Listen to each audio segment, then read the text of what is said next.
Hi friends, welcome to Zohan Explore. இன்னைக்கு நம்ம சேனல்ல முட்டைகோஸ் மட்டன் கிரேவியை தான் பார்க்க போறோம்.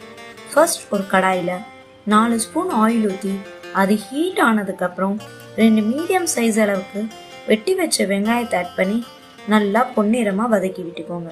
நல்லா வதங்கி வந்ததுக்கு அப்புறம் 2 ஸ்பூன் அளவுக்கு இஞ்சி பூண்டு பேஸ்ட்டையும் ஆட் பண்ணி நல்லா வதக்கி விட்டுக்கோங்க. அதுக்கப்புறம் 2 வெட்டி வச்ச தக்காளி ஆட் பண்ணி கொஞ்சம் கொத்தமல்லியும் சேர்த்து நல்லா வதக்கி விட்டுக்கோங்க. வதங்கி வந்ததுக்கப்புறம் க்ளீன் பண்ணி வச்சிருக்க மட்டனையும் ஆட் பண்ணி நல்லா வதக்கி விட்டு 2 ஸ்பூன் அளவுக்கு தனி மிளகாய் தூள், 1/2 ஸ்பூன் அளவுக்கு மஞ்சத்தூள், 1 ஸ்பூன் அளவுக்கு மல்லித்தூளையும் சேர்த்து நல்லா வதக்கி விட்டு அப்புறம் உதிரி உதிரியா பொடியா வெட்டி வச்ச முட்டைக்கோசையும் சேர்த்து நல்லா வதக்கி விட்டு 1 கிளாஸ் தண்ணீரும் சேர்த்து 1 ஸ்பூன் அளவுக்கு உப்பை சேர்த்து நல்லா வேக விடுங்க.